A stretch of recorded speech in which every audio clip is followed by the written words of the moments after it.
It's been nearly 9 months since Arlecchino's first banner, which also means 9 months since I first began my Arlecchino only run. Now, obviously I didn't upload my first episode during her first banner, that came several months later, but the account has been cooking for 9 months, so now it's time to see how many Arlecchino constellations I can get being exclusively free to play and unable to do the Imaginum Theater or Spiral Abyss with one character. I decided the best place to go for polls would be outside of the hotel where the House of the Hearth operates. I had a lot of debate on how I wanted to do this video, since I almost never have my mic on when I'm playing Genshin because I just don't talk. Surprising, I know. So I had to figure out a way to make this video fun. Then I was recommended a video from a YouTuber that I like that was a get ready with me like we're on FaceTime. I can work with that. However, since I play on PC and I can't share my screen via FaceTime that way, we'll instead make this like we're on Discord call. Welcome back to 2020. Yes, I could have definitely just uploaded this video with zero commentary and just the wishes, but my crippling gambling addiction kicked in really fast, and I started speed running the wishes. I figured it would be a little frustrating to watch that, so I might as well chat. If you don't like my yapping, well, I'll be honest, this probably isn't the channel for you. Now, I will be the first to admit that this is squarely on me for not having more wishes. I chronically neglect daily commissions, and I also neglect events. Starting out, we have 25 pity, which is not great, considering I only have enough pulls for one guaranteed 5-star, and I have a 50-50 at that. Wait, I think this is what, only 50 pity?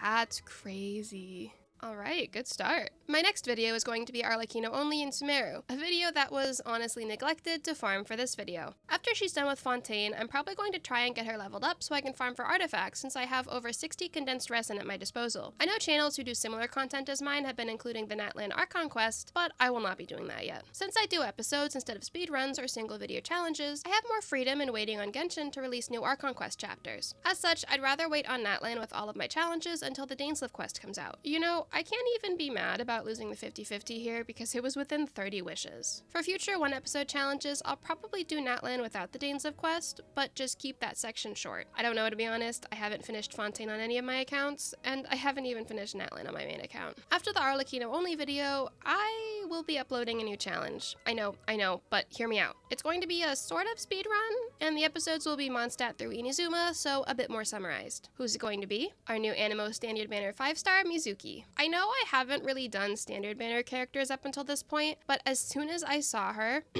during the official drip marketing, obviously, I immediately was in love with her character design, and frankly, I didn't care about anything else. Plus, it took 2 years to get Jean on my main account, and it took the recent 5-star selector for me to get Dia, so I am not playing games and putting up the chance with getting her when she goes on Standard Banner. Okay, now that we've got channel maintenance discussed, I have a question. Has anyone else just been sick as all else this year? This winter has been extra brutal with getting sick for me, and I swear even just writing the script out, I was sneezing so much that my eye started literally twitching. I'm hoping I get all the sickness out for this year during the winter because I have 2 trips planned for the second half of 2025 and literally nothing will stop me from those trips. Speaking of trips, I've come to realize I'm very much a type A friend when it comes to travel. The bigger of the 2 trips for this year is to Seoul, South Korea, and despite the fact that it isn't until the end of 2025, I'm already planning as if it's literally next month. I'm talking itinerary, restaurants, looking into reservations for like beauty related stuff, etc. Luckily, of the 3 people I'm going with, 2 are the exact same way, so we've all been excitedly sending ideas back and forth and planning a day to meet up and finalize the itinerary, because, you know, adulthood means scheduling hangouts a month in advance to make sure it works with everyone's work schedule. The 3rd friend, meanwhile, is leaving every bit of planning to us and is very much the book everything and I'll send the money friend. That was immaculate timing, I will say. Alright, so we've reached the point that I've run out of wishes and need to farm.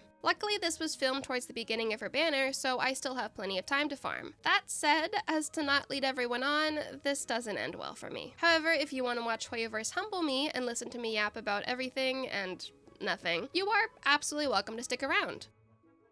I definitely plan on vlogging, well, as much as a VTuber can, and it also means leading up to the trip, I need to do a lot of recording ahead of time so I can enjoy my trip without having to worry about editing. Plus, it's not like I'm bringing my PC across the world for 2 weeks. I need that luggage space for more important things, like the no less than 50 blind boxes I'll be purchasing and the unholy amount of clothes and beauty supplies I'll be bringing home. My friends and I have already accepted that we will be spending an ungodly amount on excess baggage fees, and we're just putting it in our budget. The only editing this video is really going to get is cutting out the farming because I might put it in future videos, and it would also make this video hours long, so just pretend I did all these single pulls at once. On a completely different note, I'm curious to know how many people who watch my videos care about all that stuff about quote-unquote VTuber lore and the likes. I have a lot of ideas for lore introduction and sharing more about me, but I don't want to invest time or money into something for people to just, well, not care. And yes, I know earlier I said that was the end of channel talk, but I'm just writing yaps about whatever pops into my head.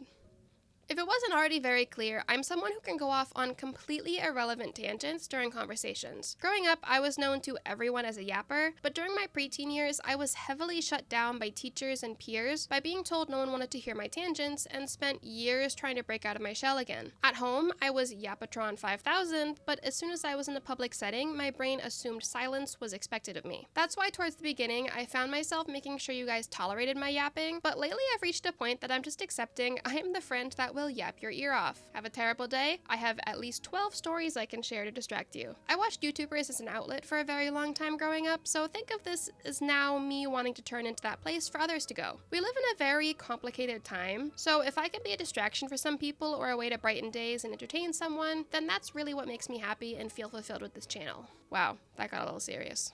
Let's return to less serious. Lately, I've been feeling concern on how Genshin plans to wrap up Teyvat. It's not anything on Hoyoverse specifically, but I feel like Teyvat has so many unanswered questions right now, and I don't know if we can just dash on over to Snezhnaya without answering some of those questions first. I know Snezhnaya is meant to be the 6.0 onward, but I saw speculation that it could release a small part of Snezhnaya and use the rest of 6.